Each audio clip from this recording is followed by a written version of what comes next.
Today, we're going to unpack two ideas that are just, well, absolutely central to Islamic ethics. We're talking about justice, or al-adl, and excellence, which is al-ihsan. And these aren't just, philosophical concepts.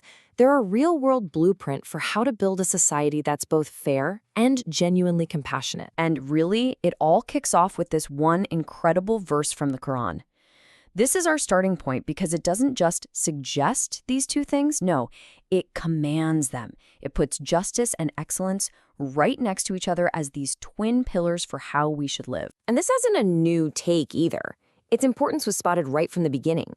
A close companion of the Prophet Muhammad, Ibn Masud, he called this the single most complete verse in the whole Quran for telling you what good to do and what evil to avoid.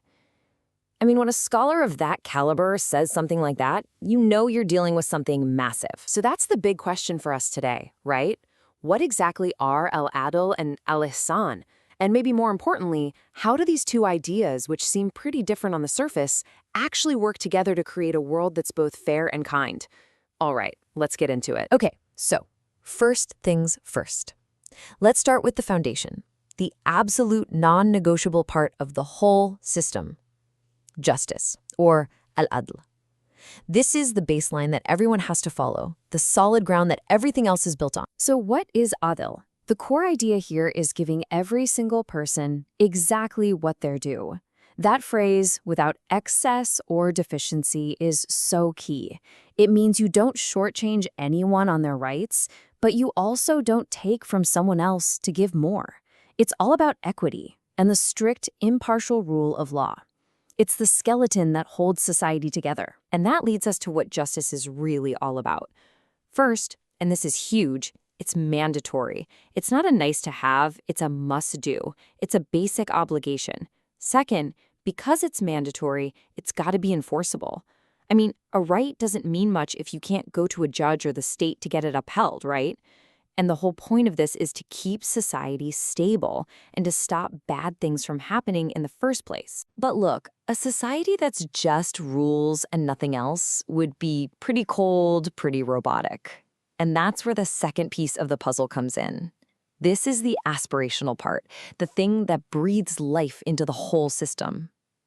Excellence, or al-ihsan. And you can feel the shift in energy right away. Ihsan is all about going above and beyond what's required. So while justice says you have to pay your debt, excellence might be what inspires you to forgive that debt entirely. This is where we get into things like voluntary goodness, forgiveness, generosity, doing things with a kind of beauty and heart that no law could ever force you to do. And here is the absolute key difference. Unlike justice, excellence is voluntary. A court can't order you to be generous. It's your choice. And because it's a choice, it's deeply personal, it's relational. It happens between people. And that completely changes the goal. We're not just trying to stop bad stuff anymore. We're actively trying to build love, create trust, and make our communities more, well, human. Okay, so we've got these two really powerful ideas. One's about what you have to do, the other's about what you should do from the heart.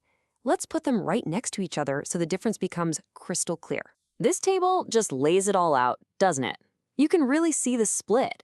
Justice is for the system, the judges, the state, to protect everyone's rights. Excellence, on the other hand, speaks to the individual, to your conscience. One is a mandatory duty to stop injustice. The other is a voluntary choice to build relationships. You absolutely need both. They're two sides of the same coin. Now, theory is great, but how does the system actually play out in real life? Let's check out a couple of practical examples to see how justice and excellence really work hand in hand. Wow, this is such a stark statement.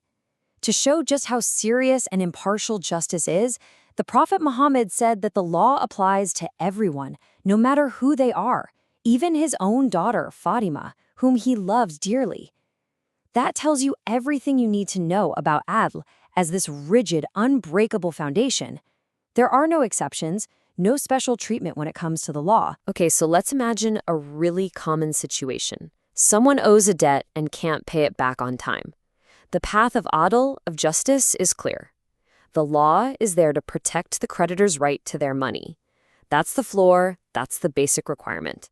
But then ihsan opens up another door. The creditor, seeing the person's hardship, can choose a higher path. They could forgive the debt completely, or just give them more time without any penalty. See how that works? Justice secures the right, but excellence elevates the whole interaction. But this brings up a really important question. Hang on a second. Is excellence, is forgiveness always the right move? I mean, what if forgiving someone just encourages them to do more harm? Is mercy always the best policy? Well, the system actually has a surprisingly smart answer for this. And the answer is incredibly thoughtful. See, excellence isn't just blind mercy. It's actually encouraged only when it's likely to lead to a good outcome, to what's called reform. It's actively discouraged if your act of forgiveness ends up making things worse, like letting a criminal off the hook who then harms someone else. You can't forgive a public harm in a way that puts the community at risk. And here's the bottom line. Your personal act of excellence can never, ever be used to trample on the collective need for justice. So as we start to bring this all together, we're left with this really beautiful metaphor for how to think about these two ideas and the role they play in building a truly healthy society. So I want you to think of society like a bird. Justice, adl, is one wing. It gives the bird strength, balance, stability. It keeps it from crashing. Excellence, ihsan, is the other wing. That's what gives the bird grace and lift and the power to actually fly. A bird with only one wing is just broken. It might be stable, but it's stuck on the ground. It can never soar. And to truly soar, a society, just like a bird, needs both. And we'll end with this final verse, which really brings it all home. The ultimate goal here is to create a community that's guided by truth, and then uses that truth to establish justice. So it leaves all of us with a pretty deep question to think about. How can we, in our own lives, in our own communities, use both of these wings, the unshakable strength of justice and the voluntary grace of excellence, to build a world that doesn't just get by, but one that truly soars?